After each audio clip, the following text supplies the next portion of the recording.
Well, we've got the hot wash in progress. So feed from a tank full of THP and some detergent through a bilge pump, pumped up through the blowdowns, out through the superheaters, into the condenser and back again to the tank. So if we turn the pump on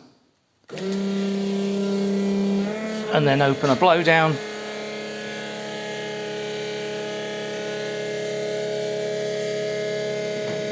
we get some amount of water back, and this did start as clean water with actually some boiler treatment, I suppose, left over from last time. So there's a fair amount of muck come out, but I'm not honestly sure how much of that is oil. It doesn't, there's oil soaking cloths in the hot well, but they don't seem to have soaked much up. So we've warmed it up.